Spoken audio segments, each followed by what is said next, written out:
Hi, everybody. This is Naomi Lilith Kwashi, live from GIMIC Radio, here with my daughter. Hello. Hello, Miss Hi. Aliyyah. Hi, this is Aliyyah Faye, co-founder of Kanti Company. Okay, all right. So we're here to talk a little bit about our experience as club kids. Yeah. As Zelda introduced us, it's kind of a generational thing. Yeah. We're going to talk about it a little bit better after. Okay. But first of all, I would like to simply start with proper introductions. So maybe, Aliyyah, can you introduce yourself? And yeah, introduce your collective as well. Okay, my name is Aliyyah. I'm 29 tomorrow. Aye. I have a collective. I work as communication manager for Liaison, a queer collective for immigrants. And I have my own collective called Kanti Company with my dear bestie Yoni. Shout out to Yoni. It's basically a way to make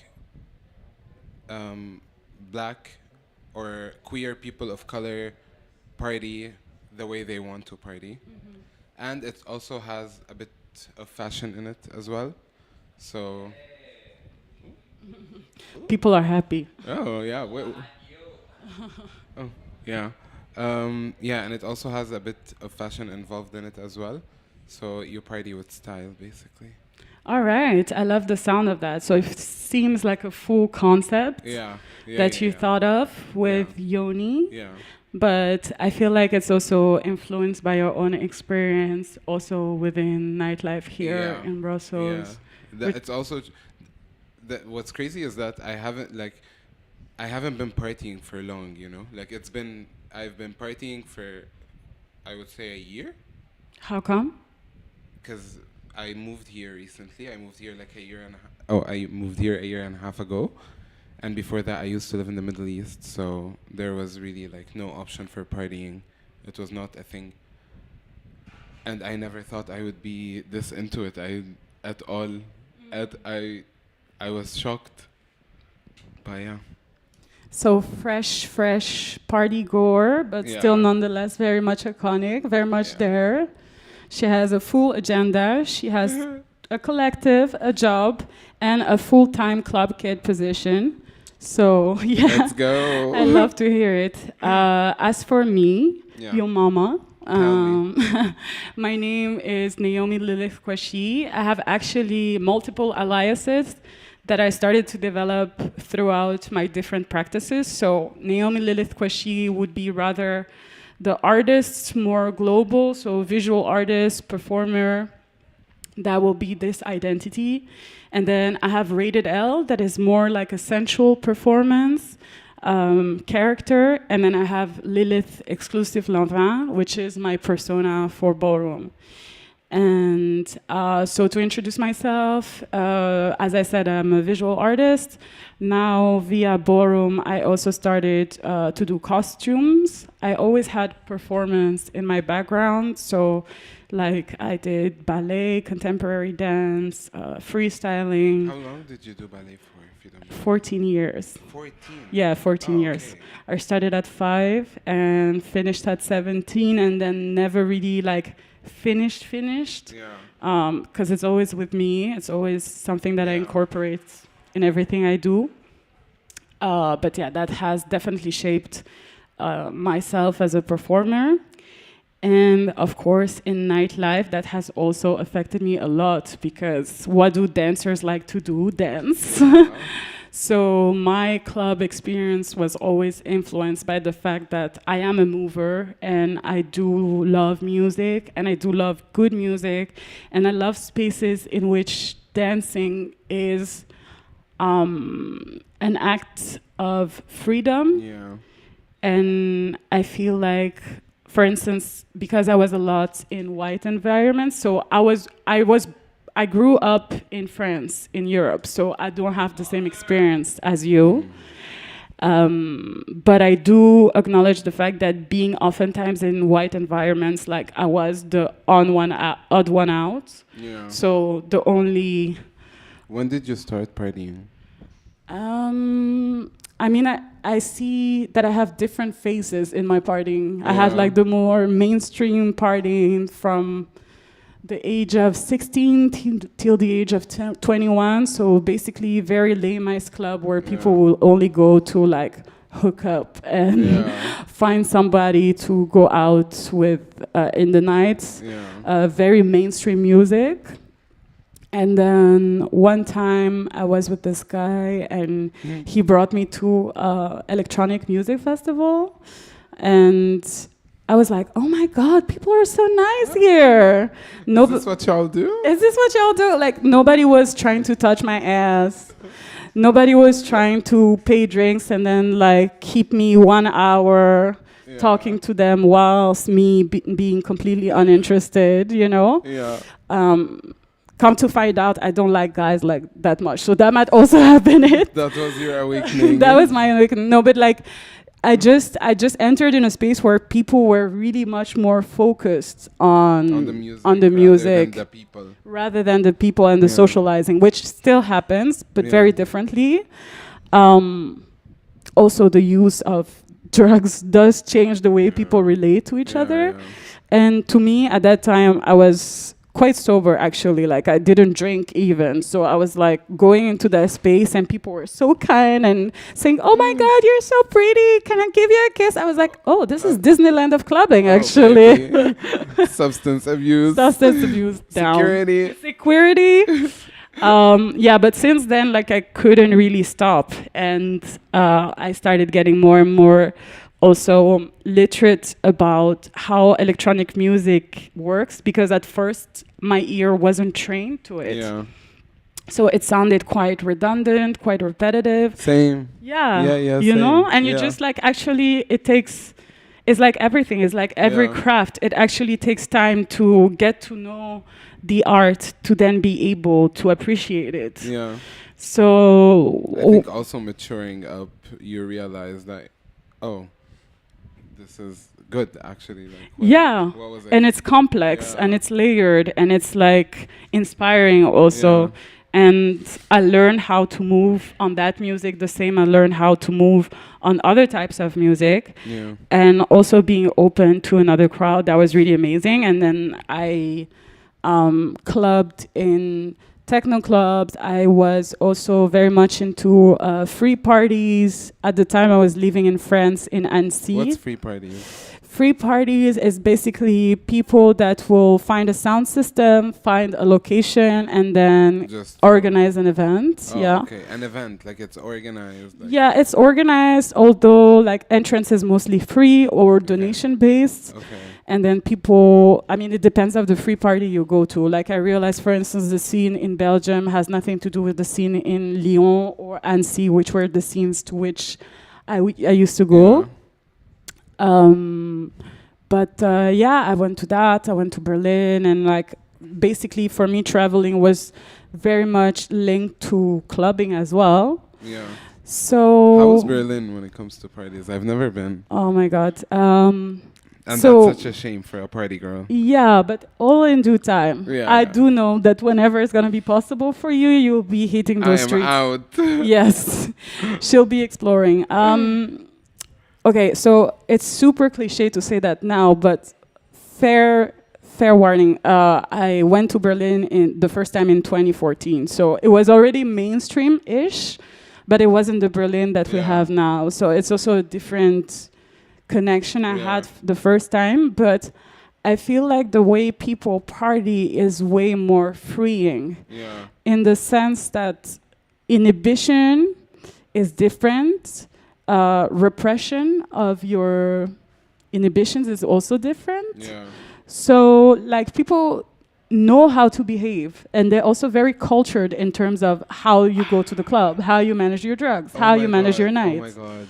This pisses me off, but we'll get back to this. And also the spaces are way more like you can see they have a culture there that is quite far Yeah, like they know how to party. Yeah, they really know. And they really also curate their spaces in a way that you can have all the moments of nightlife taken, you know, like into consideration. So yeah, that's kind of it for me. So visual artist, performer, club kid goer for now. How long has it been? I think something like 12 years or 13 years or something like this. Yeah. Oh my God. Electronic music, yeah, it's been a journey. You know it all. No. I feel like there's so much more to discover still. But I do feel like I've seen different scenes, and that has also influenced a bit like the how to say the things that now I see in nightlife, and that what I want to see for nightlife, for instance, it's heavily affected by the fact that I did in fact see different spaces, and I did in fact see what I like and what I don't like. Okay. But yeah, I just want to ask you a little question, a little bit messy, but I feel like it's cute to go into that. Do you have any anecdotes that made you feel black or just different in nightlife or club or clubs? I mean, get into more. Okay, like, you want me to start maybe and give you an example? Yeah. Okay. First time I go into the club with my afro, everybody wanted to touch it, and I was like, "Yeah, girl, you know." Like no, you know, no one else will like access your body like that except when you're black in a club with your freshly combed afro. And I was just waiting at the toilet, and there's this guy coming out of the toilet, not washing his hands, reaching for my afro, and I'm like, cut them off, girl, cut them off. The hell? What the hell? And I was just like, yeah, like this already, okay, maybe we might take some substances, maybe we might drink, maybe whatever, but like, I really felt like, oh, and when I dance also, somehow I always used to end up in a spectacle. Also, always, because as I said, you know, I love to dance and I love to be unapologetic about the way I move and really feeling the music and experiencing the music. And somehow, like, whenever you're, I'm going to say black because it's my experience, but whenever I'm in those spaces, I directly feel like I'm observed. Meanwhile, what I love about nightlife and about techno specifically is that you get to melt into a crowd. You get to be invisible, and you get to, everybody can dance on techno. Literally anybody. Anybody that can move their 2 feet. I mean, we're not talking about quality, but like not everybody can dance ballet, for instance, you know? True. But everybody can move on techno, you know? It's regular, like it's normal it's regular, easy movement that can be done, like not trained necessarily. Exactly. So I always thought that somehow I could be invisible, or maybe have some cute moments with some girls, but like, you know, not like become the object of like attention, you know? Exactly. So for me, that's how I felt, for lack of better words, like black. Because I don't have any other experience, so it's also hard for me to just like say that anybody else might have experienced it in the same way. You know? So maybe that helps. I don't know. For me, I feel like entering a space already looking the way I look, whether it's because I'm black, or whether because of trans, or whether because of how I dress, there is always like there, you know, like from the second you enter, there is like eyes everywhere on you, you know. But you just kind of get used to it. Like, you can look. I know I'm fab, you know. Yeah, that's for sure. Like you are fab. But to be in my business, like in my hair and stuff, maybe once or twice. But I always like fight. I fought today, actually. I fought today at the club. It got physical. Tell us, give us the tea, girl. Oh my God. Someone grabbed my ass. Wow, it came to the techno space. By the bar. And All so right. I turned around. I had this big fan. I flip it over to the hard side and I start hitting him on the face. And then he started bleeding. Damn. Laisse les filles tranquilles, for real, for real. No, but like to learn. No, but yeah, that's what I mean. Next time you won't touch someone like that. Yeah. Yeah. Yeah, and that comes also with club spaces being more and more mainstream, and like the people who might have might go to the spaces I was talking about before into my club journey now are also in techno spaces. So that's we also have to handle that. I guess at this point, these situations could happen anywhere. Yeah. Anywhere, like it could be one of the biggest like mainstream like known part, like something like this is most likely gonna happen. And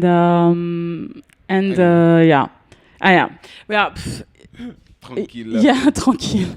No, for real, it's I mean, it's part of the game now also too. It sucks, but it's being taken care of. Yeah. Yeah. And then I would really like to know then, why do you go out and specifically in electronic, house, techno spaces? I didn't know I'm into techno like that, like at all. It was never like my cup of tea. I only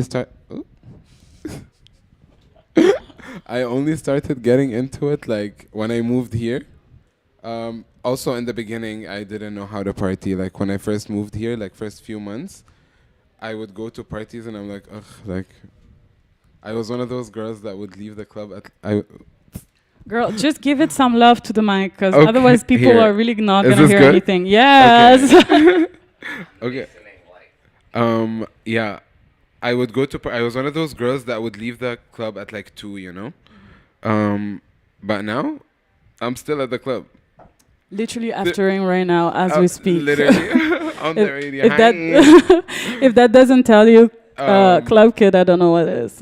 But yeah, I realized that I always knew I liked to dance. I always knew I liked to dance. Like even like growing up, I would only eat my food while the music is playing and I'm moving. So coming here and having to be this open and doing things for the first time and seeing how my body was able to move to sounds like that, like I didn't even know I could dance, you know? I can move, but to techno I never thought about it, like to dance to house music or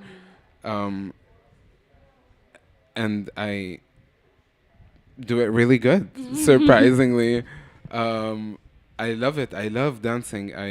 Like if the music is hitting right, like you will see me on the dance floor like the entire time. Today, the whole time, we were just dancing the whole time. Yeah, I used to say that the best parties are the ones where you don't dare to go to the toilet because you're so stuck onto the dance floor. So into the music. We were sweating. We were dying. Yeah. And I was like, no, I can't. I cannot move. Yeah. Yeah. Yeah, I vibe with you on that. I really vibe with you on that. I think that the reason I went out the first time was really to have a space to connect to sound. Also because like the club setting is specific, right? Most of the time they have good sound equipment, so the sound hits really differently, you know? Sound like and lighting and like your whole persona also like that you build. Oh yeah, you know? This is my favorite part about nightlife. Yeah. My favorite part about nightlife is just putting on a cute outfit and walking into a place with a persona that no one knows. Yeah. You know?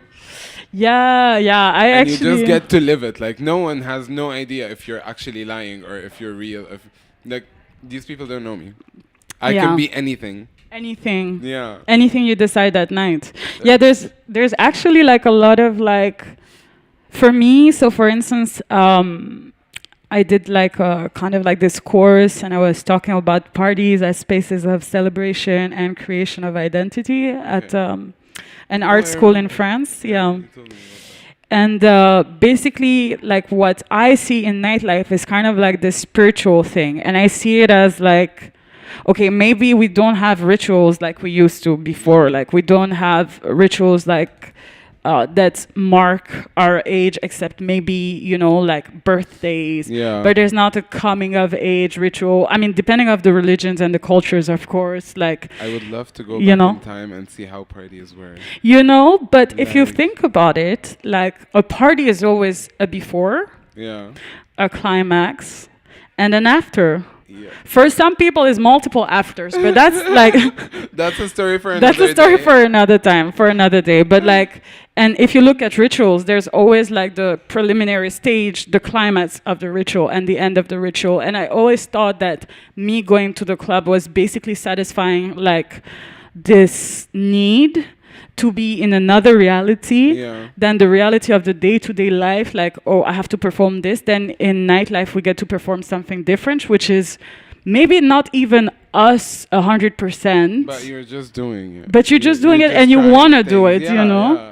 I don't want to go to my whack-ass 9 to 5 and talk to that bitch that's, you know, 9 to 5s are really not. You for me. know? Yeah, like absolutely not. like, we're not about that. Yeah, yeah, yeah.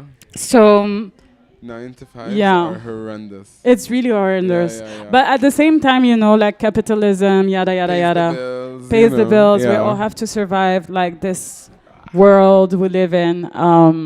Rough. And we also have to have money to pay for the parties. You know? Well, unless you get guest listed everywhere, then that's Yeah, different. yeah, but even then, you know, like you just need to pay rent and Yeah, all that no, shit. parties. Also, partying can either be really expensive. I'll get into that before we start something else. What's crazy about partying also is that it can be really expensive, or you can sometimes you go out, you have the time of your life, and you don't spend €1. Very true. I realized that the second you start paying for something, it just goes down from there. You get a drink, you get another drink, another, like, you know, it just keeps going. Yeah, it just keeps going. But if you do it smartly, you can enter the club and leave the club with your money in your bank account, the same amount. I mean, yeah, everybody has their way of moving. Not everybody is a pretty girl like you also. So I guess that also affects things. I'll give you all a tutorial. give us a tutorial how to Yeah. scam the clubs. Yeah, so I think that it's very true, and you also like, it's like, yeah, at the end You of the get day, really it's excited as yeah, well. it's the experience, it's Yeah. the emotions, right? Yeah. Like, why do you go there? Like, you want to feel or not feel, but at the end of the day, it's about the senses. Yeah. And to me, that's really like, yeah, something that is important, mostly for my concept that I didn't really explain. Oh, maybe. right. Yeah. Doing the most. Yeah. So I got distracted, but Let's go. so I have this concept called doing the most. This was born in 2020, not really as a nightlife concept per se, but more as a response out of like quarantine and really feeling the need to be close to my people. And what I got out of like meeting my people and my chosen family via ballroom was really a sense of togetherness. And whenever we would be partying, whether it would be at a club or at a house party, because at the time we were more into meeting up at the house party and like playing music, or maybe one of our friends would DJ, you know, like there was a super beautiful space in Antwerp, I remember, where we could really live our most lavish lives. Is it Mamore's place? Yeah. Mamore. I heard a lot about Mamore's place. And about Mamore. Yeah. Love you, Mamore. Love you, Shout Mamore. out. Love you, Aya. Love you, Jalisa. Love you, Camilo. Love all Shout out these to girls. the family. Yeah, the fam that really influenced this concept. And so I was like, as a visual artist, I'm tired of trying to fit into the white cube space, the gallery, which I find very basically white supremacy. But we're not gonna get into that yet. Maybe another time. But I felt like the way of experiencing art was really, again, performative because of that space. Very, very constricted because of that space. And I was like, I want a way to show my art and to experience art that is not codified in a way of, we are experiencing art. Boop, beep, boop, boop. This is art. This is art. Introducing, introducing gallery space. Here you go for simulation. And that's it. And that's it. So I felt like nightlife, because of how people coming to the space, gives like a very beautiful platform to just experience it without explanation, without overly conceptualizing and intellectualizing. Just doing it. And also I realized that most of my friends were artists, but there were also transdisciplinary artists. So I thought, why don't we create a party where basically we're representing ourselves, whether the performer becomes a DJ or the DJ becomes a performer, or a costumes becomes food, or like like doing the most. First edition. And Recyclard, that was really cute. I want something that really celebrates the senses and the fact that we are alive. And for me, being alive, first and foremost, what makes you alive is breathing, seeing, listening, feeling, touching. And those are the things that I want to focus on via doing the most. And of course, as my family and as myself, it's a queer POC, BIPOC focused initiative. And friends, which means that everybody who wants to celebrate with us and also contribute to that vision is welcome, but the focus will remain and will always be queer BIPOC people, because I see that given our experience, a lot of us have to juggle a lot of skills, a lot of ways to navigate. So because of those ways to navigate, they develop different craftsmanship. And that makes us rich in skills, but also in artistic discourse. So basically, that's what doing the most is.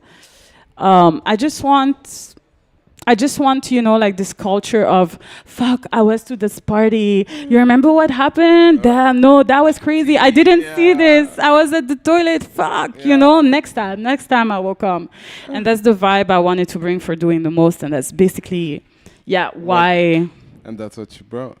And that's what I brought, hopefully. It's not always perfect, and I don't aspire as being like at thriving for perfection, even though I am a perfectionist. Yeah, you pretty fucking much. And a control freak.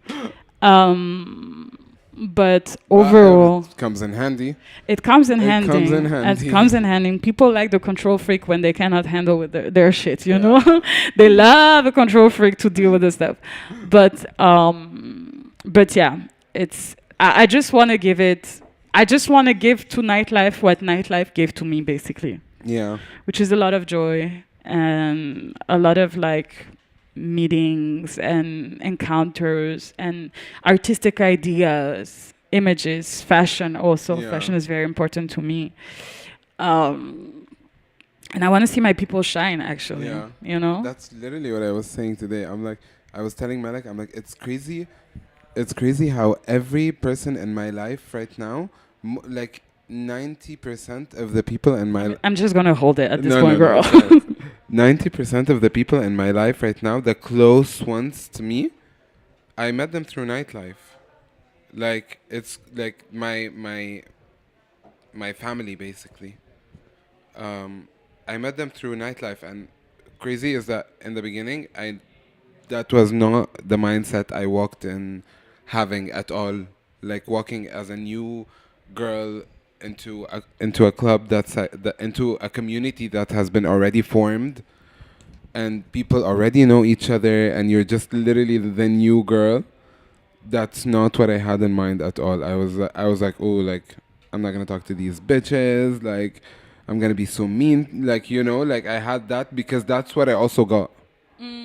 Like when I first entered the party scene, not everyone was nice to me. You feel like people are standoffish or shady? Yeah, 100%. In what type of parties you felt that?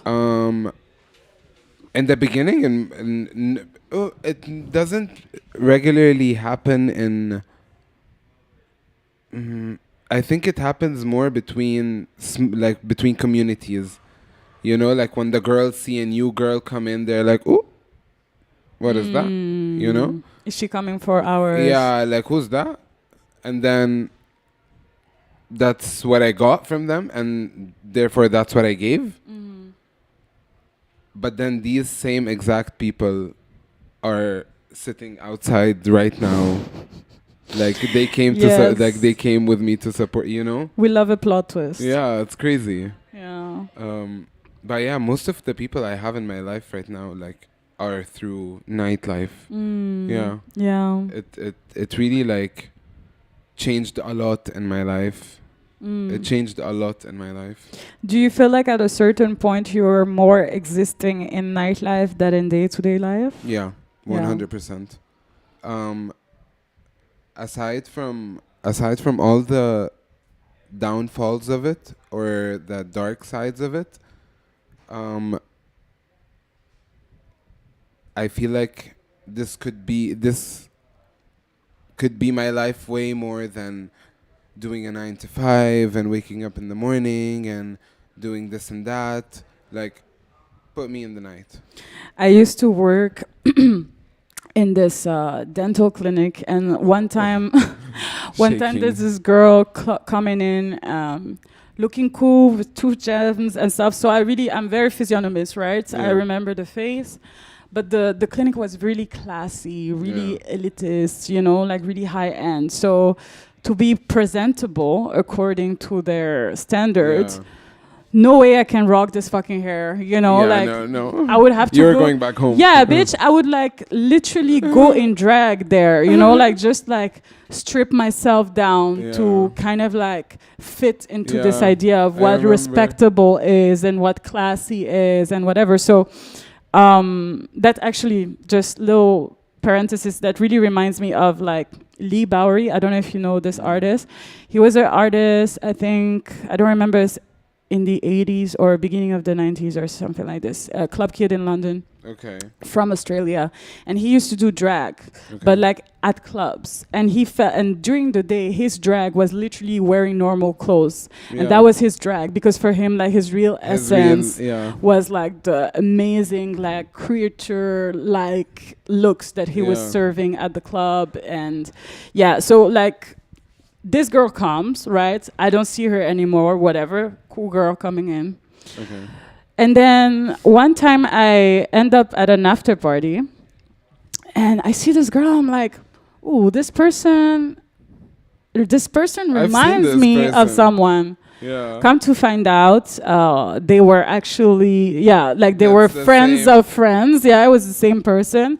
And they also were like, oh my God, you really were in drag. Like, this is not like, you feel more you now. Yeah. That we're very, outside, very early in the morning, and that you're, you know, dressed as you would go out, and makeup same, and clothes same, and like even in the morning, I'm like, I don't know what to. Even in the morning, I'm like, I don't know what to like. What's suitable for the daytime? You know, I don't know. Like when it's nighttime. Even when it's nighttime and I'm getting ready to go out, I always have to think about, but when the sun comes out, like, I'm gonna have to, like, cover up or, like, you know, like, but at night, booty shorts, ass out, like, you know, like, it's so much more comfortable to be in the dark. Yeah. But also, this could also go back to being trans, you know? because we're used to doing things in the dark, like where we like there's very little attention we receive. The attention we receive is for us to get killed, but nothing positive. Yeah, and also that's really nice what you're talking about, in a sense of like also being able to express a more sensual side. Yeah, because I feel like whenever you express that daily, it gives you a lot of attention, but kind of as it becomes a very threatening attention. Yeah.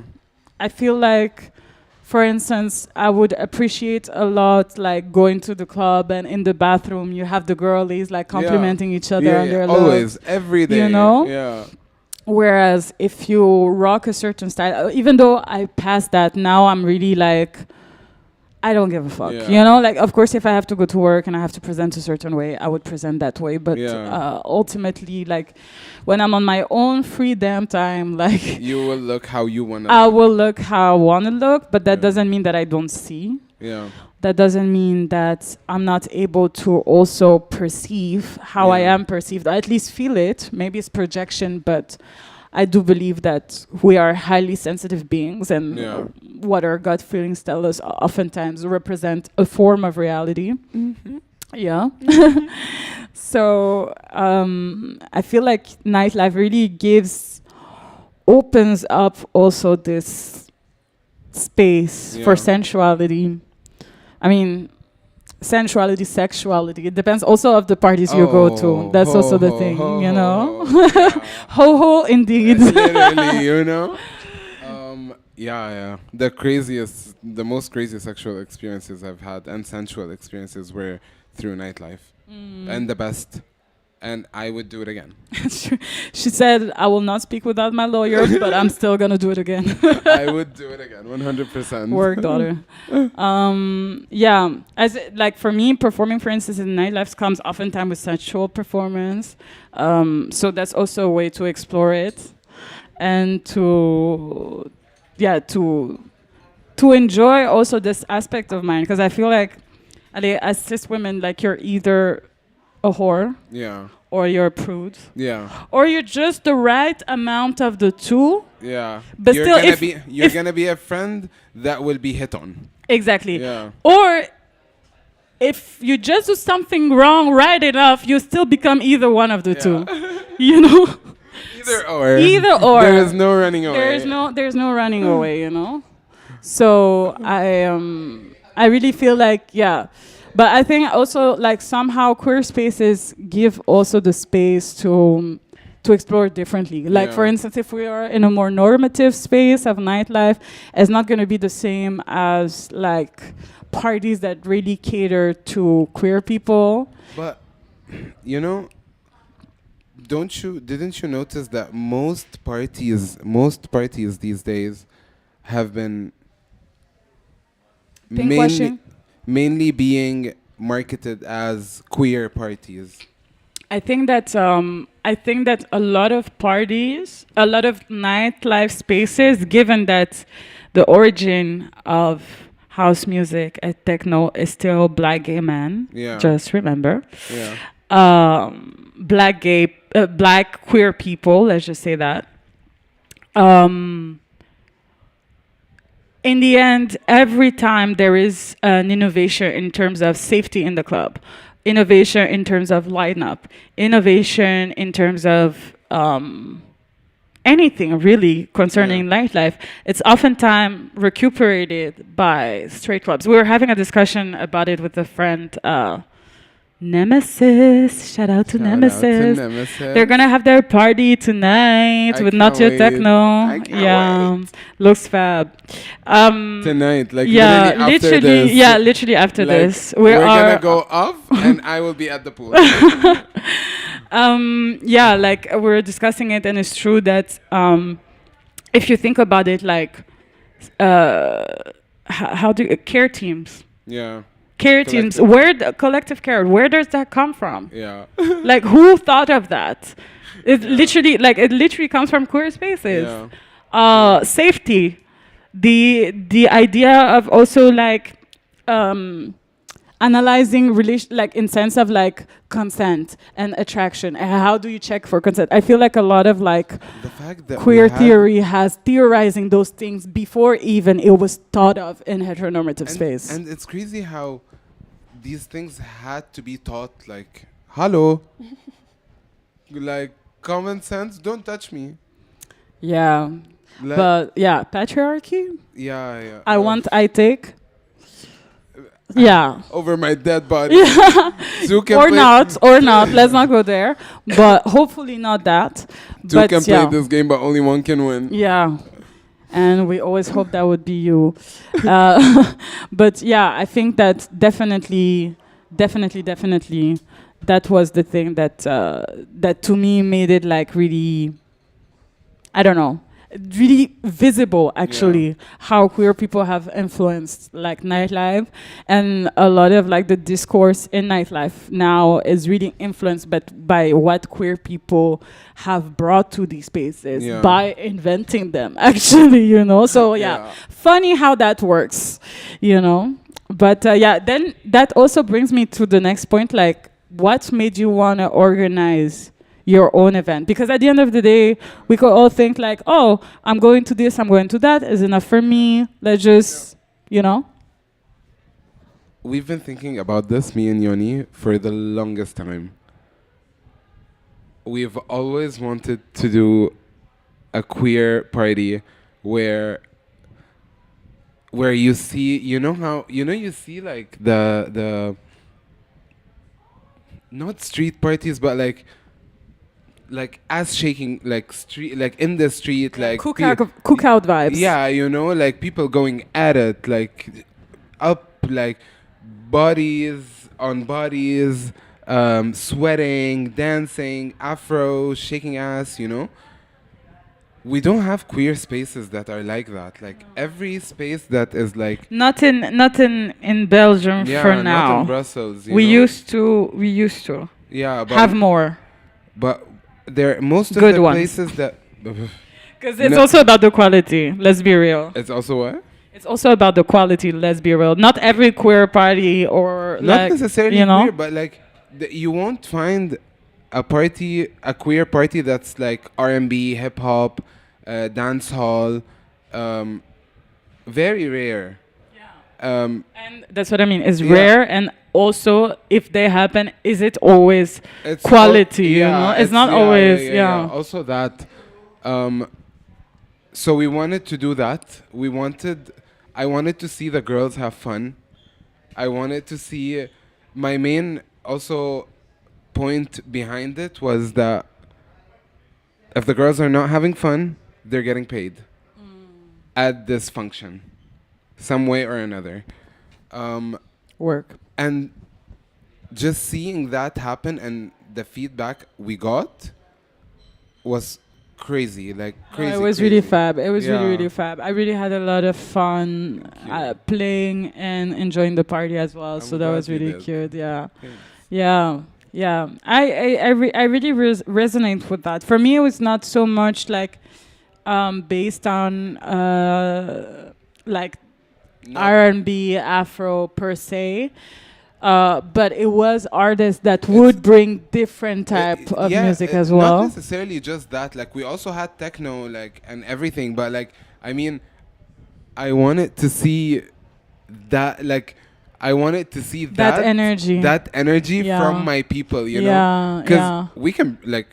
We can shake ass. Yeah, like come on now, you know. Yeah. Like once you see the POC queers entering the club, you know shit's going down. Yeah, for real. Yeah. For real. The looks, the aesthetics, like the moves. Yeah. I resonate with you so much on this, and it's also like because. Okay, you create a space, right, in which you curate a lineup, so you will kind of imagine, okay, how people are going to react with this music according to the time the music is played, so you start to think about all these things. And beyond that, how are people... That's why, for me, like, the idea of the senses is so important for doing the most, because, like, how are people gonna feel?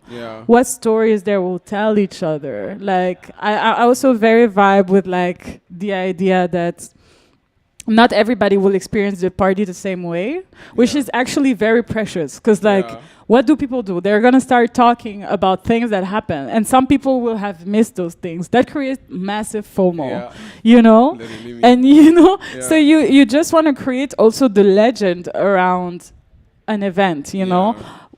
How can we share around this idea of being together and experiencing things that we wouldn't experience in our daily life, and that we can finally get to experience there? I want to make it crazy. I want to make it crazier. Actually, crazier, you know? That's a good question. What would be the perfect party? If you were given all the budget that you need, what would be the, I don't know, the craziest, most fun, most enthusiasming project you would like to throw? Oh my God. I don't know. I think it would be. I think it would be a festival. This is. This is like. Go ahead, tell us. I can't think of something specific, but I just know that it would be fucking ballistic, you know, like crazy shit. It would be colorful, it would be fashionable, it would be cunt. So everybody has a dress. Is there a dress code for this party? Cunt. Cunt is the dress code. Cunt is the dress code for everything. Cunty or cunt? Cunty. Well, either way. Exactly. Either way it works. Yeah, like I love seeing people look and feel good about themselves, you know? Work. That's what doing the most is about, like, eh? Do the most for real. Just don't do too much. Don't do too much, though. But too much is like a limit that everybody can fix for themselves, I guess. Also that. You know? But yeah, I would love to see like music playing. I would love to see music playing, people looking nice, people looking fresh, dressed up, like having fun, like the girls, the cans, like everyone. There is room for everybody. Yeah. You know? We don't discriminate. I mean, to a certain extent, we will discriminate if you're like on our assets. You're pushing it. Yeah, if you're pushing it, you'll be discriminated against. But yeah, not based on anything really conscious. Yeah, you're just gonna get bullied. No, but more seriously, for me, like the best party would be like, okay, if I think about where would it be? Like what's the setting? The setting doesn't really matter because I can make everything out of anything. Okay. Like that's literally but like, is it like one stage or is it like a fest? Like, you know how I said it's definitely not festival. Like I think it would be like a club night or a house party. But something that gives like a lot of space to really people to do whatever they want. Looking fab, so doing the most on each way, doing the most on the way you have fun, doing the most on the way you dress up, doing the most on the way you behave. Like think Studio 54 meets Paradise Garage, meets The Loft, meets the dance. Chaos. Yeah, the depth of hell, you know? But yeah, something rich and abundant, which I think we're lacking a lot in nightlife right now. Going back to... We're going to have to soon, but like last thing maybe. Okay. Going back to you saying that you would rather have your thing be a house party, 100%. I take the festival back. That is too much work. A house party is literally where it's at. She said, I'm not getting paid enough for this Like shit. a festival, baby. 7 stages and shit. I ain't got time. You kind of did a tiny festival for the last county company. A house but party, 100%. That's fab the vibe. house party that in is a loft. Vibe, Like, you want to fuck, you fuck. You want to take drugs, you take drugs. God. You know, like... You want to bring a motorcycle in the house, you know, you do that. Just cute guys walking around like naked. Trade, you know, trade walking around casually. Yes, work. All right. Okay, so... We're going to say bye. Yeah, unfortunately. Yes, thank you so much for being with us. Thank you, Dora. Thank you, Mother. Thank you, Grandmama. Mother. Mother Zelda. Fitzgerald, exclusive Lanvin. Amazing. Generational wealth. Generational wealth indeed. 3 event organizers, 3 club kids, different vibes, different looks, different flavor. But we're here and we're very happy to share this with you. Thank you for having us. Thank you for having me.